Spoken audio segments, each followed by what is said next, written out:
voiceofcongo.net, news en real time. Connectez-vous sur www.voiceofcongo.net pour avoir les dernières nouvelles sur le Congo et les Congolais de la diaspora. Utilisez cette opportunité pour promouvoir votre business et vos services. Aimez notre page de Facebook pour être à la page du Congo et des Congolais. Faisez de Voice of Congo votre premier choix. Voice of Congo avec Biso Sengaseng na Djobu, Nicolas.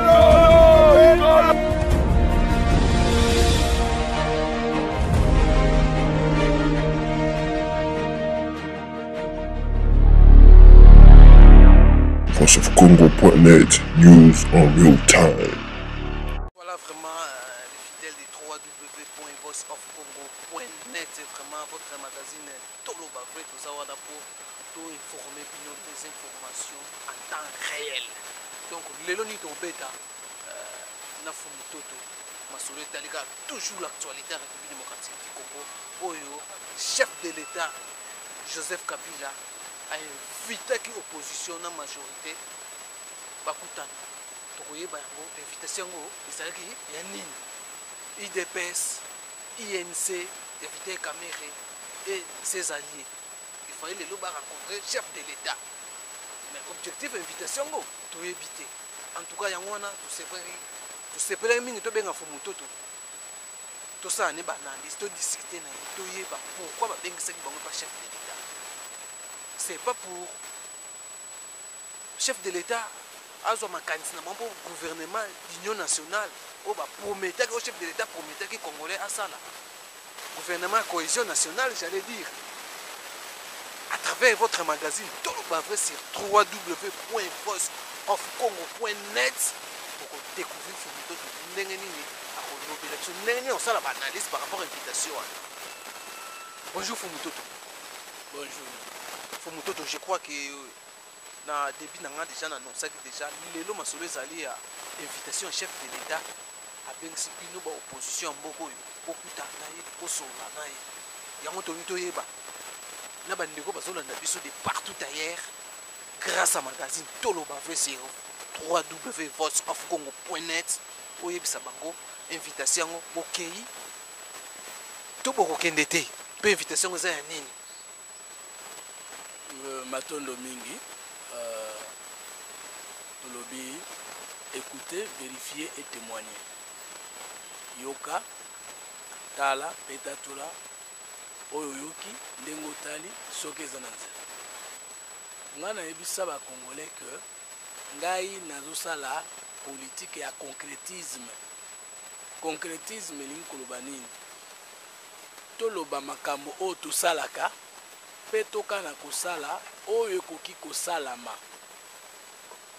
Tolongwa sikoyo na politique ya spectacle ya démagogie ya makambo ezangi fondement et na kati ya concrétisme wana nga na yebisa ba Congolais boye leader asalaka volonté ya peuple te mais leader asalelaka peuple po ete peuple ye moko ntango mosusu ayebaka te nini alingi peuple atikala kovote mutu moko te po asalela ye balabala bétonné to en terre battue ingénieur ou a conceva balabala wana atikala kovote na peuple te peuple atikala kovanda te ke na komi na posa ya batole basalela nga tole peuple ayaki kozala na posa ya lotirike tango ba scientifique to ba sava bapesi lotirike sima lotirike elongwe na sima na ye komona posa na yango na wabina lingi courant soki bato ya mayele basalaka courant te ye peuple alinga mona ngo wapi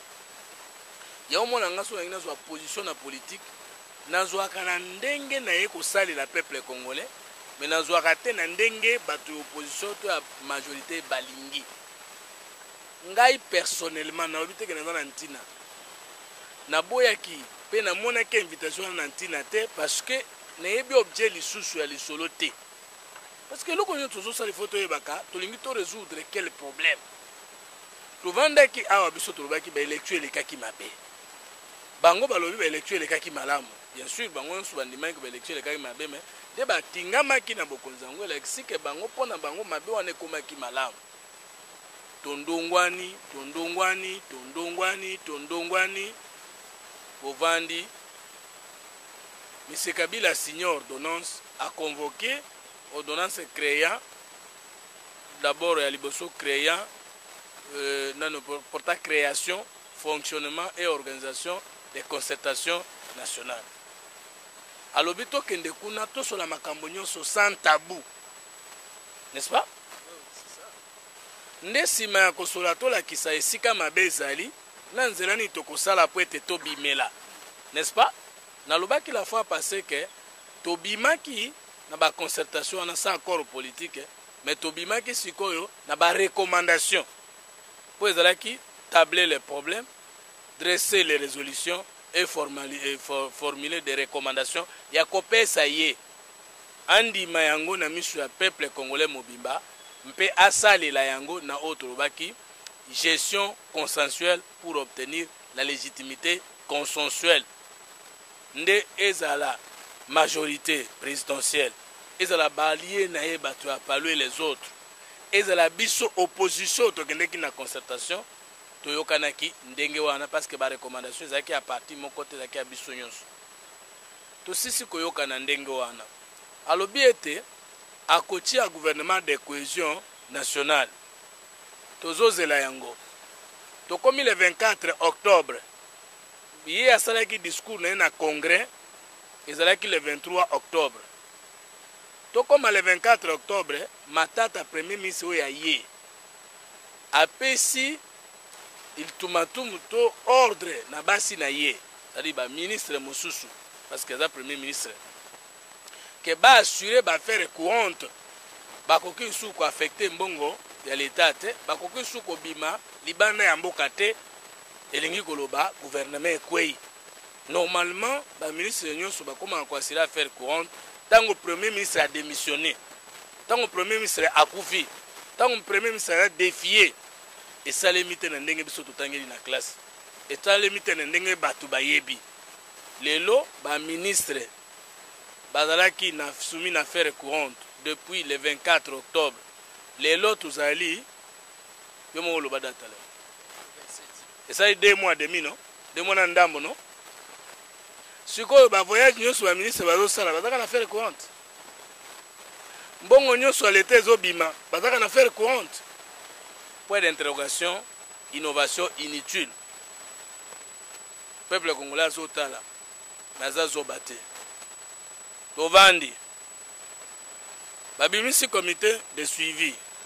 Balobi, balto bakoza na comité de suivi wanaka bako modérateur na ba rapporteurs principaux.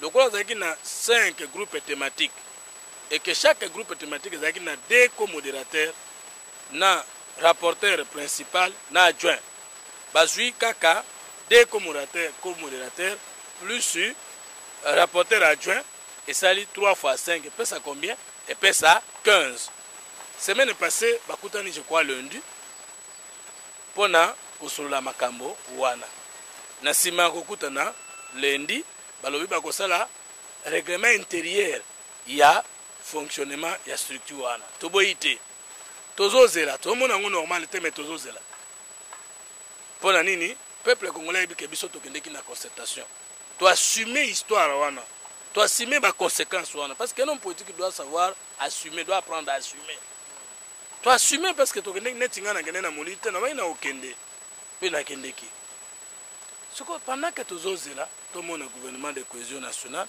et umeli tokena accord à Nairobi la fois passée omona ngine to analyse ki accord wango kaka ndenge tovandi bo tobondi koyoka nungu ya bitumba lisusu na este bato ya Monusco bango moko rien n'est clair du moins jusque là tovanda ka boye bino ba opposant nyonso boya nga chef de l'état nakutana na bino okutana bisusu na nini c'est ça le problème comment ne longine eza problème te tant susu ki mpata ba pesa ka bato so bakutana na bango toza bato ya pasi tant susu muto kuboya kozwa te po congolais akoma ko définir moninga congolais na ndenge wana siko totuna toke no sulula nini Et puis bobengisi biso tokuta na wapi na ngonga nini autour ya likambo nini. Moi je crois que mbela ezalaka nini na bengi yo place alobaki na site de loya nga naza politique soki nazo répondre yo boye yeba ke information ezali kasi nazo pesa yo na ndenge analyse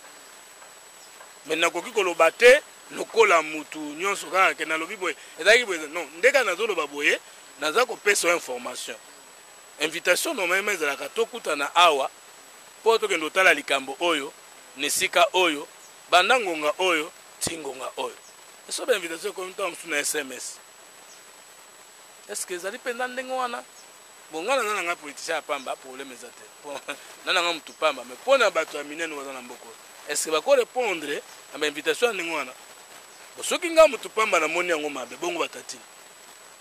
C'est ça le problème. Pourquoi tu causes la personnalité de biso ba congolais? Vous avez reçu les invitations par SMS. Non, parmi les méthodes d'invitation. Deuxièmement, tant que tu mes amis, on a invité un groupe parlementaire. Mais dans quatre groupe parlementaire, est-ce que tous les présidents des groupes parlementaires, forcément les présidents des partis politiques ou les secrétaires généraux des partis politiques, pour qu'au cas d'un problème, le président a consulté Bango.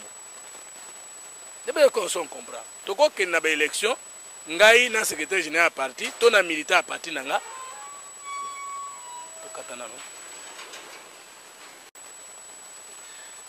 quand il y a une élection, il y a un exemple, quand il y a un président à parti à 3e vote, il y a un conseiller.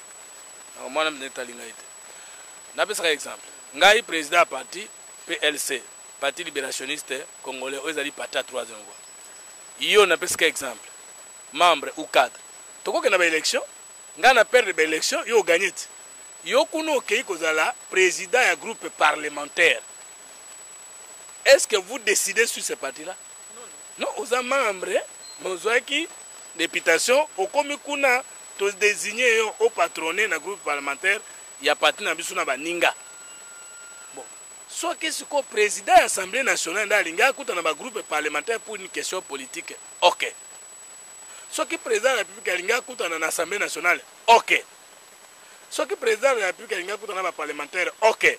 Mais soit que le président de la République a un groupe parlementaire pour ça, soit ordre pour l'état budget, soit ça ordre pour l'état formation au gouvernement de cohésion nationale. Ils n'ont pas qualité de raconter chef de l'État parce que tous ceux qui sont présidents des groupes parlementaires ne sont pas des autorités de leur parti. Ils ne peuvent pas engager le parti.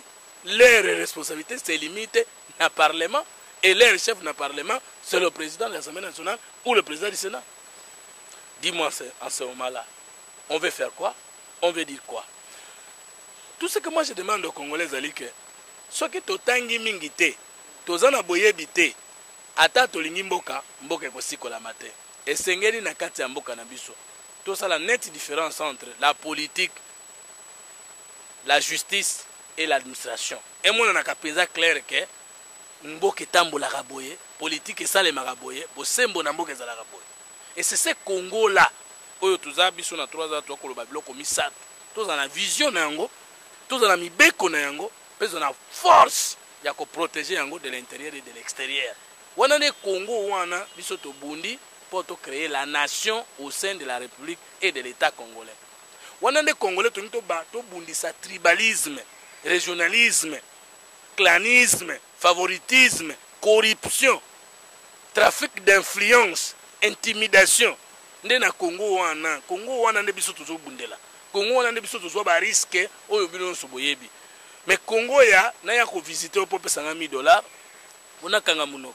Na ko visiter pour sanga voiture pona kamunoko Congo wana yango nde komisi biso bato pamba ti chef de l'état lokola muze babomi na ndako na Congo wana ya mabe wana Congo wana nde babomi Lumumba sans trace na Congo wana ya mabe wana. Donc nous étant jeunes tokoki lisusu ko bunda te pona Congo ya solo wana photo bunda pona Congo ya sika et Congo ya sika wana ezali nini ezali Congo yo soki muta chef de l'état il n'est pas le plus riche de tout le monde, il n'est pas le plus important de tout le monde à moins na musala baninga batu. C'est ce Congo-là, c'est pour ce Congo-là que nous nous battons. Au moni, namboka yonsu badalaka na batu catégorie misato. Nous avons la génération pré-active, génération active, na génération post-active. génération préactive ezali ba bébé na ba jeune nanu ba yebi likambo te bakoki kosala eloko na mboka te. Pe génération post-active ezali bato basalaki misala mais babeli tamusu bambula eleki bango lokola ba viena biso ba bomboko lokola ba viena biso ba gizenga lokola omoni bakoki kozala basalaki mabe to basalaki malamu mais bambula na bango zo permettre te basala musala bon wana bakoza ba croyant bon wana on peut les tromper et les jeunes parce qu'ils ne sont plus sur scène mais biso bato de 18 à 45 ans nous ne pouvons pas croire, nous devons savoir. On ne peut pas nous détourner, nous, parce que espoir et peuple, la jeunesse active. Or, moi, je fais partie de la jeunesse active. Donc, avant de ça, les Cambonios, il faut que à peuple à comprendre l'engagement. Attends qu'on compte en conflit dans la diaspora. Attends qu'on compte en conflit dans la Kinois. Attends qu'on compte en conflit dans la province. Mais vous avez dit que les Cambonios sont là. Ils allaient pour bien-être à Congo. Je dois m'engager. Dans le cas contraire, mieux voudrait dans l'homme d'affaires. Dans la musicien, dans l'écrivain, dans le politique. Mais un homme politique, tout ce qu'il doit faire, il faut calculer en gros, qu'est-ce que le peuple gagne na eloko na lingi na salle. C'est dans ce sens-là que personnellement, je n'ai pas trouvé opportune invitation. Est-ce que bakutana qui je ne pense même pas. Bon bandima iko kene. Est-ce que bamona ina na mukolo lelo peut-être bakutana lobby. Na lelo mukolo na zolo bana lelo, tozali il est déjà 16 heures ya mukolo ya lelo andeko na ngai journaliste ndima ngai bakutani te nasiko o bondima kisiko bakutani collègue na bino ya opposition o bengi bango te poye ba kino so bakutanaki to bakutani te tout soit bakende to bakendaki te omoni j'ai beaucoup de respect envers bato babanda liboso po bazala mabe bazala malamu bango ba pesi biso gu ya osala musalango mais seulement biso to kotelemela ba anti valeur d'où que ça vient. Posa osali mabe to kotelemela majorité osali mabe to kotelemela na troisième fois osali mabe to kotelemela le Congo wana o asika wana o l'état qu'on a cette fonction la fonction idéologique ça dit tout dans la pensée claire sur l'avenir du Congo la pensée économique ça veut dire tout dans la bozui na biso kita na biso ndenge to kozongo to kabola ndenge moko tout dans la fonction juridique ni beko likolo batonyon so pe mutonyon so zo selon musala na ye. Et puis dans la fonction sécuritaire, dans la pénale na pinga na biso koki ko sungamboka na biso bete bonguna ya libanda to akata sakanate et tout dans la fonction militaire, peut toke na fonction diplomatique, après toke na fonction publique. Mboko wapi fonctionnaire za mutalokum. Mboko wapi tokozana ba riche, tokozana ba pauvre, peut tokozana classe moyenne. Peut batoko bakozana sous ba pauvreté parce que ba botama pauvre mais bakozana ba pauvre parce que ba yebi kolukate. Mais Moutounion Sokoba Koluka a se retrouver na Congo na tuza kotonga na Congo na toali kosala. Donc je respecte l'opinion à bato andimaki invitation, je les encourage mais ngai na ndimaki responsabilité ya kokena concertation pour na monaki ke ezana kati ya accord cadre ezana kati ya résolution 2098 ezana kati ya article 109 ya constitution ezana kati ya article 16 point cadre ya loi portant statut de l'opposition comme ezali ndenge wana eke endimami ke na article 16 point 4 loi portant de statut de l'opposition lobi ke na makama minene ya mboka majorité na opposition bakoki kokutana pona kotala ndenge nini bakoki ko résoudre ba problème wana si le peuple pouvait être contre ou pour ngalo kwa na yebi ke ezana intérêt na yi pona sala yango na kendeki ngonyo zonga na monike eza pona intérêt na été na osala ngo te parce que na yaki na salela amo konzi na nga bien katina nga ite. OK, merci vraiment Fumutoto to zongi na na concertation nationale.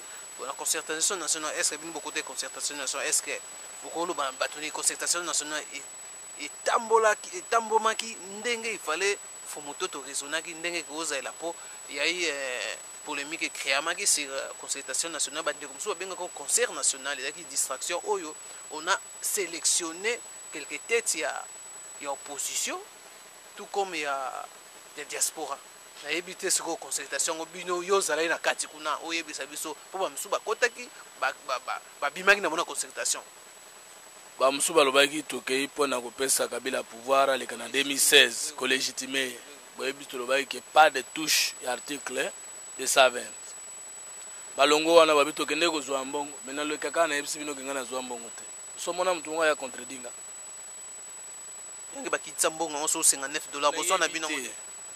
Yonde mto boya kozwa yango to na yebi te parce que so yebi singa ke na tuni soki yonde mto boya no kozwa yango ke ngai na gena na zwa mbongo te mais bao bapesaka bango est-ce que ça normal le batu bakende kosula makambo ya mboka pendant 28 jours bopesa yango $50 pourquoi bobenga yango opesa po ezalaki moke yango yo boyaki na yo boyaki no po ezalaki na moke so bapesa mbongo ya bien ngai nazwa mpo nafuta sueur na ngai na baénergie na bana obimisa afale bapesa yango moins 3000 4000 5000 $ par jour parce que nazotika ndako na ngai na 6 heures nazonga na 20 heures napesi mayele na ngai opesa ngai $50 na ozwa yango te donc yo boyaki na po ezalaki moke kasi yo boyaki po ezalaki mpo moke yango boyaki kozwa payer $3500 par jour na comprendre que le gouvernement lobeka kofuta 450 par nga na kozwa te eza moke ozali na 450 yo avoko to yebeke ezali 450 yo yango kasi nga na obaki nazokende mpona kozwa mbongo te bato nyonso me bato poto bayebiki avant nakota nabaki nakokende kozwa mbongo te c'était ntango bafixe ke eza 450 mais nabaki na kozwa yango te mpo ezalaki moke so batiaki mpenza 3500 par jour 4000 nangi nazwa parce que elakisi mpenza valeur ya bato tokendaki nonga koporte mwa mayele baide na yo mpona mboka na honneur ya mboka baide na ngai natika monaki mbongo te mbongo esirikilaki mais ni ya kuzu ni ya moi ni ya butunga azwa yango te mais mbongo esirikilaki oyo balingaki kozwa bazwaki donc ya butu mpe ya butu ezalaki di ya kwa mpona basirikile mbongo ya butu se esika nyonso bazali bambongo esirikila kaka yoyebi yango te fona de tango ngai nalobiki yo ozoloba vérité nayebi te soko oloba ya pas de vérité bato oyo tozalaki mbongo wana tozonga na mbongo wana basirikilaki na baenveloppe ya molili wana mpo na avantage ya nani te ndenge basalaka na politike na avantage nsiko wana ngai nde naboyi politike wana ngai naboyi politike wana ngai nalingi omoni ngai naza boye makambo naloba na televizio yango wana nasalaka omoni nga so nazwi mbongo ya régime nango ndima na mipublike nasi nazwi mbongo mpe na kokombate bango esu te yabe c'est parce que ekozala contradiction ozozwa mbongo ya bato ozwa mpe kosala contradiction na bango puisque concertation lelo bato bakokamwaki no fo mototo abiki no on a corrompu mpo botouche bapoint j'ai pas dit ça il faut pas mettre moi à ma place bon d'accord na longo na retiré corrompre mais enveloppe noire etambolaki non eza boye normalement biso ba normalement biso ba constatateur bongo ezaki budgétisé pour na constatation sangi pe biso pe toyeba ezali combien esalemi ndenge nini esuki ndenge nini monga yebi yango te peut-être bato biso ba yebi ndenge lekaki so wana il faut vraiment na tafina le mpona lo bongo mais c'est pas ça qui est important tokende ki na constatation pour to solo la biso to yokana ki mboka za mal géré sur tous les plans même sur le plan oyo yokaka obenga ngoni croissance économique macroéconomique et à lokuta ndaza économiste te mais nakolo baboy omoni croissance économique na développement économique ezaka deux choses croissance économique a toyoka mingi o produit national PIB dani ezali ensemble ya richesse nyonso par an ebimi na Congo na ya ba libanais na ba israélite na babe tout ce qu'on a produit na Congo ne babengaka PIB mais ya bino te kaka mais na PIB congolais biso moto produit soki 50% to 40 donc richesse au étranger bazo produire eleki ya biso moko to produire mais israël siko to solo makambo ya PNB mais poso yoka matata sa sita na mnoko na PNB et puis yebi ke kuna ne bansola solo ezala mais congolais solo kola ba yebi ke ba konzebele ba yebi ke ba congolais belé batangi te les Congolais belé s'intéressent à la classe T, les Congolais belé s'intéressent à la recherche T. On parle de n'importe quoi. Ce que tout le monde produit national brut, ça veut dire quoi? Différence. PIB zali, mbongo nyonso misolo nyonso salemi na Congo. Après si moyenne à $300 par habitant. On a $300 par habitant wana. Moko futa maka $12,000 un député, mozo zakana $20. Ce que sali moyenne, c'est que mozo zozo même pas zéro yango. Na ndenge économiste akalikila. Or PNB ezanini PNB ezali produit national brut. Produit national brut est-ce que ezanini richesse na bino ba congolais bo produit bino moko na kati ya mboka na libanda ya mboka. Est-ce que premier ministre Matata akoko yebisa ngai le produit national brut de tout le Congolais et de l'intérieur et de l'extérieur. Or ba libanais soko tali dépôt monétaire na bango par an, ils ont autour de $50 milliards. N'Angolais, ils ont autour de $20 milliards. Mais ils sont autour de $2 milliards. Ça veut dire que loko musu toujours lobe pa na biso eza lokola mutu moko ta tanga mutu moko ta yebi biso nzana biso ka bana mike menga na laki bino na 2014 tokosala vrai débat politique otokotia mitu na biso en jeu po boyeba ke totangaki ba classe pe tolingi mboko oyo toyekoli pe toke ba conférence pe tozokosala mise à jour ya ba connaissance tous les jours et que sengeli peuple na biso ata la leadership ya partage par la force des idées des actions et des organisations. Deuxième élément, Congo kobetelanga liboso ya croissance économique, il y a PIB. Mais sur le PNB, pour que PNB na bino emata, esengeli poza na ba industriel na kati ya mboka pe na kati ya Congo. Tout na ba Congolais sur la vente kana libanda mboka. Nous avons combien de Congolais industriels en Europe? Nous avons combien de Congolais industriels en Amérique? Nous avons combien de Congolais industriels en Asie? Produit national brut Nabiso, ça ne représente rien. Dépôt bancaire Nabiso est autour de 2 milliards par an. Dépôt bancaire angolais est autour de 20 milliards de dollars. Il y a Liban, petit pays, dans 50 milliards. On nous parle de quoi? On nous parle de quoi? Donc, tant qu'on dit que croissance économique est salemi, mais ouvrier au banavo fout à 1000 dollars, à 100 dollars, à cette époque-là, ça que l'on a 30 dollars. Bazo fout à 100 dollars, ça que c'est comme 60 dollars. Oye bisaye croissance économique. Donc zo finga peuple congolais. On peut avoir la croissance économique sans le développement économique. Aussi ben un pas abattre parce que le gouvernement matata trop félicité parce que parmi le gouvernement il y a yenda mobiliser ba recette koleka. C'est-à-dire au botoli biso mbongo non. Au baki si salaire était au créer emploi te mbongo ne kelibelate. Après bimi libanda mboke kete, ce que ils ont dans le circuit économique ndeni. C'est ça le problème. Moi, je ne suis pas économiste. Mais quand je suis contexte dans économiste, je suis un livre d'économie. Je suis un débat dans ma tête pour que je puisse le côté de sans problème. Donc, quand on a vu ça, on a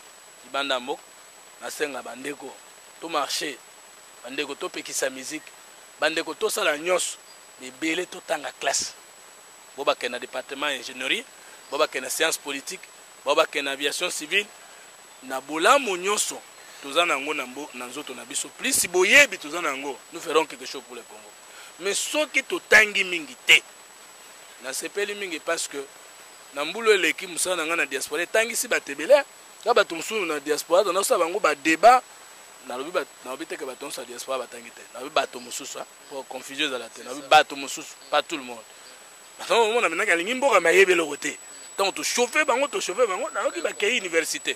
Là, moi, j'ai gagné. Ata bolobi te que bokei classe likolo na ngai. Mais na bino batonga na tindi na classe. Na foti minerva te bien sûr. Mais na zongi sous na classe c'est bien. Faut totanga. Parce que makamwebe oko sabiso ndire totangi te. Faut totanga bena. Totanga bena classe c'est bien. D'ailleurs bato bana poto na chance pour dans l'université à Malonga. Oya biso ya lambo wa talaba. Ata aussi ici mozaka lokola mutatangi te. Donc wana nde nazolo bake. Bino bato zui chance kozala kuna botanga et puis boya omoni mundela zandeni. Olia tambola na makoloko kendo pe savatirateur alekisi mayele pe asali télécommande Olia kendo telisa télévision na maboko a résoudre le problème ya télécommande avant ndika kazokoma Olia kenda makolo na kikwite sala combien de kilomètres combien de jours peut-être 3 semaines bala moka sala avion asala en vélo ayeko sala moto ayeko sala voiture ayeko sala avion comme na 30 minutes à zongi. Omoni bobiso pe faut tokoma na niveau wana. Qu'est-ce qui fait que bande ko mususu quand bango basala ba idée Socrate Aristote ka bango ni ba na église Jésus prophète Mohamed frère Branham bon pona nini gaga système politique mode scrutin tout ça démocratie libéralisme ka baninga bobiso ko juste tozala ba tout ba semi bantu tozala ba tout ba ndambo batu nde préoccupation na nga zali ke mbulo to mekana ko zala batu biso nyos et ça bien. Ok, merci vraiment Fumutoto. Mbolo yo tozala batu ndengo tiko no ba mais tozo kende tozo sukisa vraiment na oya suko tantika nango. INC ya Vital Kamerhe a organisé marche le 31 décembre. Na ebité Fumutoto yo ko mona on ko expliquer ndenge ni marche le 31 aussi longtemps bat bazar moral les a branché na fête est-ce que muta ko zo risque abima akende marche le 31 décembre wana. Peu marche en haut, bato baso yeba teza pona nini. Pona olubaki non, mais c'est Kabila fin en 2016 to le vrai dialogue. position INC jusque là ba congolais bazo comprendre bango vraiment te politique ni bazo memela biso ba memela ba Congo ou soit to sauver le Congo 2016 mais c'est Kabila tika pouvoir na yebite yo ko mona ndenge nini surtout marche le 31 décembre au mutu nyonso est-ce que simba vraiment nana ko ndima risque wana marche à la veille à fête soki INC asali marche asali mabete parce que marche eza na kati ya mibeko ya mboka ba manifestation publique ezali expression ya démocratie. Il faut encourager bato nyonso oyo malgré que bakonzi yango bazokonza biso siko balingi te ba liberté wana ezala bato nyonso bazo tenter puis bazo meka ils soient encouragés notamment l'INC sans problème. Deuxième eloko bakotorizaka yango te mais pona ni soki tolingi tosala ka pona kolakisaka ke tolingi tosala eza pe mabete. Troisième chose marche yango eza pona ni c'est ça question en autres pour abengi bino ba opposants nyonso boya bo soutenir marche wana. Moi je soutiens initiative nyonso oyo ko salema pour que Congo ebonga. Je soutiens eza na 4 à 3e voie na libanda 3e voie na opposition même na majorité tout ce qui est bien fait ou qui est fait avec l'intention d'aider le Congo à s'en sortir, moi au fond de mon cœur je soutiens. Parce que vous comprenez le principe de la 3e voie. Rien n'est totalement mauvais, ni totalement bon. D'où le bien est bien, d'où qu'il vienne. Mais ce qu'on a dit dans les Congolais, pas discerner le politique et INC. Peut pas discerner pas yangai, peut pas discerner pas yamutunyo so oyo alingi a dévier ba Congolais. Et là on a senga ngwana jugement. Na ba toujours na eloko pesa te to tshaka mutu, ngana tshé mutu, tolo, maboko na makolo. Bon, yo pe tshia tolo non, nde na sala boye. Yo pe tshia mutu non, tshia pe makolo to tambola pona Congo. INC azoko sala tapage Kabila Falo en 2016. Mais tu sais que dans l'impérium na vérité des îles. On se comprend de ce que INC pas un vrai dialogue à réclamer. non, na 6 ans na liboso. Donc, oyo tu sais que dans le impérium maintenant et pas na ngapo élection na lekai mabe. Ya lobi yo tika masolo impérium wana tika Kabila 6 en 2016. Ya zo légitimer Kabila. Mais bino mo comprendre te. Peuple, Kolandela sous-souté, le coup de l'élection, les gars qui m'avaient été. L'élection, les gars, ils bien, mais bon, l'Andélande, pour l'Ongwa, en 2016. Or, besoin de constitution, tu vois que, pour réviser l'article 220, T. Kabila est mort par le que tu toucher constitution, T. Peut-être que vous allez écouter un KFC, qui a ABC, qui n'a eu les Canadiens en 2016. Voilà, ce qu'on a vu, vous allez ver. Mais le peuple congolais, ils savent que Kabila, la constitution, le qui a eu en 2016, T. D'où vient l'acharnement de l'INC? Pour y avoir que Nebsa Binoni n'a collé en 2016. Mais le peuple congolais a saisi l'article 220. Mukoloka Kabila Koloka n'a olé en 2016. Baton soit voyé à Salimabe. Et c'est un informé. Et le quoi liboso. Et le quoi mi balé. Sauvons le Congo on a nini. 2016 élection Salama. C'est comme si en 2016 élection Zate. C'est comme si tu as analyse par rapport, tu as réfléchi pourquoi 2016, donc il y a 2016, 2016 c'est l'élection Salama. Nous avons un mot, sauvons la RDC. Sauvons la RDC. Bon, boulot 2016. Tolingi, ISO 2014 et Salam Sala. Idéologie, solidarité, organisation. Sauvons. Sauver l'inkolobani, kolongola mutuna likama. Mutuangwa dans likama, ça veut dire corruption, mal gouvernance, mégestion, détournement. Ce que mutumuka yeko ça veut dire congolais que ce qui a tossé l'élection en 2016, va fonctionner, va foutami bien. Ba salemi bien, to comme une classe moyenne. Mboke bongi. Mutuana a yebisibino solo to asaka na bino. Si quelqu'un vous dit que ce que Kabila longo en 2016 que tout ça l'élection vous êtes sauvés. Ça dit va fonctionner va combien, va policier va combien, va militaire va combien. C'est plus que la magie. Hein? N'ébitez sauvons le Congo ça veut dire parmi les objectifs à sauver le Congo, il faut Kabila longo en 2016, le Congo est sauvé. Tout dans l'élection provinciale, Congo est sauvé. Mais tout ça l'élection en 2006. Tout ça l'élection en 2011. On peut aller aux élections dans la démocratie. Dans un pays, on n'a pas de démocrate. Yebisanga tangelanga kombo ya démocrate moko na Congo ngana chate. Je ne connais pas un seul démocrate na Congo. Yebisanga kombo na. Bino botanga ngana yebisanga la démocrate na ko pesa bizali na. Bon, comment vous allez avoir la démocratie, vous n'avez pas de démocrates? Est-ce qu'au Congo, nous avons même besoin des élections? Les élections se font dans un État. Oh, nous ne sommes pas encore un État. Oh, mais l'État d'abord est composé d'éléments État de tout temps na droit, ils ont un élément miné. De tout temps na troisième voie, ils ont un élément sam. L'élément miné na ndenge tout temps na classe zali, élément liboso territoire. C'est-à-dire, pour être un État, vous devez contrôler les coins et recoins de l'étendue de votre territoire. Est-ce que nous contrôlons notre territoire? Les assaillants entrent comme ils veulent et sortent comme ils veulent. Est-ce que même par rapport à notre territoire, nous remplissons les conditions? Zéro. Deuxième chose, élément de l'État, nous avons élément spatial, c'est-à-dire l'espace, le territoire. Est-ce que le territoire est protégé? Est-ce que la frontière est protégée? La concertation nationale, nous avons établi que même la limite est maîtrisée. Et ensemble, deuxième élément étant de journaliste. Élément humain, pour que vous soyez un État, vous en avez peuple d'abord. Population, nationaux, étrangers. Quand nous parlons de la population quinoise, tous autres Libanais, Israélites, Gabonais, tous na Kinshasa.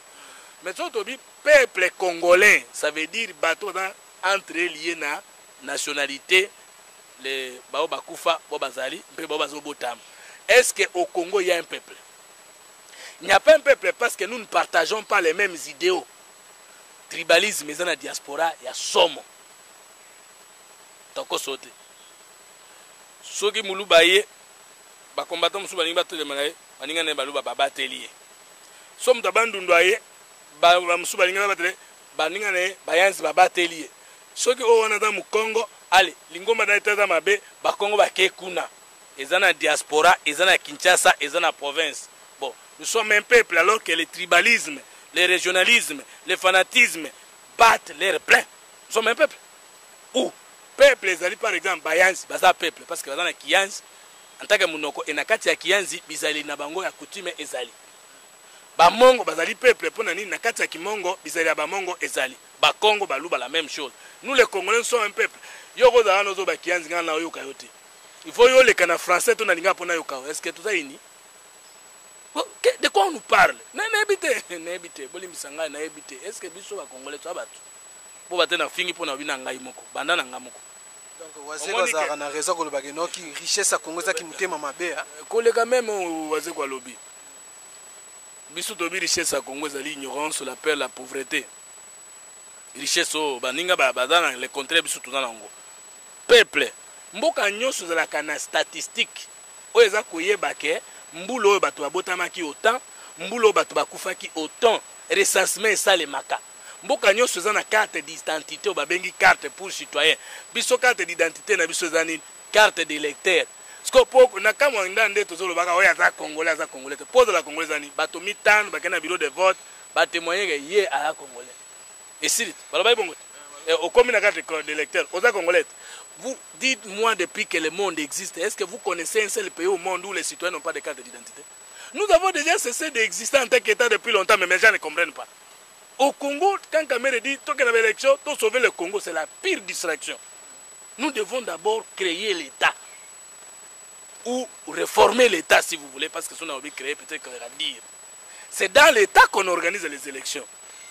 Vous ne savez pas le nombre d'électeurs et vous dites que vous avez gagné les élections. Comment? Même quand vous êtes gagné les élections, mais fichier électoral au monate, vous gagnez des on gagner na peuple, mais est-ce qu'on gagne na vote? Parce que pour gagner la vote, il faut voir le fichier électoral et si tu as vu que nombre de votes. Il y a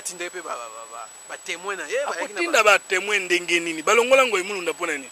Pasa ki musala mabeti. Siko ba témoin na bosala nini na mabe ngo imulu. Ye président Sena obebisa ba élection, yo témoin sali. Na yo témoin ga ndengo komi. Alors c'est pour te dire que nazana nous na question ya état. Nous n'avons pas de carte pour citoyens. Mais il y a un ministère de l'Intérieur. Est-ce que vous avez dit que si Kanyon Somboke Bonga, Commission nationale électorale, CENI, Commission nationale indépendante. Est-ce que CENI est indépendante? Mais tant que vous dites, CENI est composé de la majorité, de la opposition. Après, combien indépendante? Donc, on a tindio mta 3 ans que nous représentons, on a yo combien indépendant. Alors que mandat aux anangoyanga. Et nous sommes convenus dans la méchanceté comme ça. Et nous vivons comme ça. Et nous sommes contents de vivre comme ça.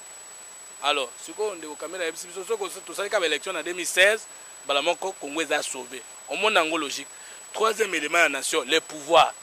Pour qu'il y ait un État, j'ai parlé de l'espace, je parlais du peuple, et je parle maintenant du pouvoir. On parle du pouvoir originel. Le pouvoir originel, dans un État, il a le pouvoir de s'imposer, il a le pouvoir de l'élection, il a le pouvoir accepter et partager par toute la population, tous les peuples, par les institutions.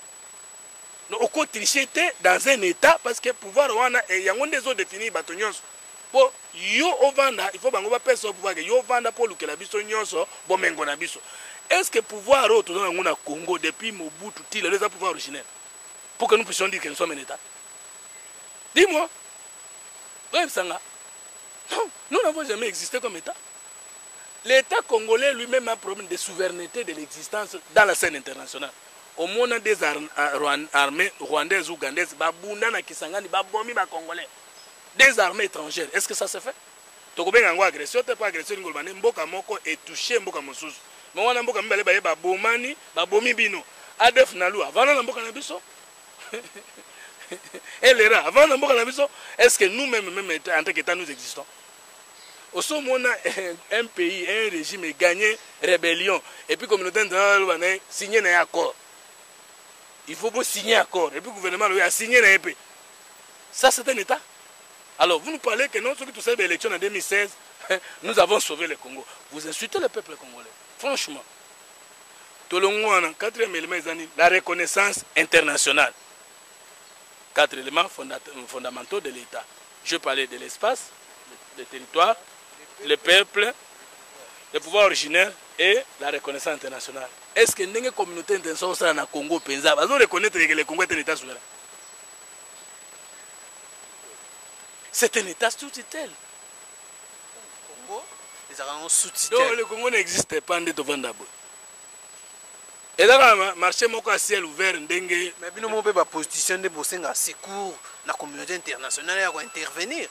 Dans en 2014, Tokoloba, hein? Tokola Kisa, ni Tobomba pour le Congo. Ils sont 2014. Dans Tokoloba. Moi, je comme tout ça, on a sauvé le Congo dans l'élection 2007. Biso to c'est qu'il a cause biso, à Sakali na biso.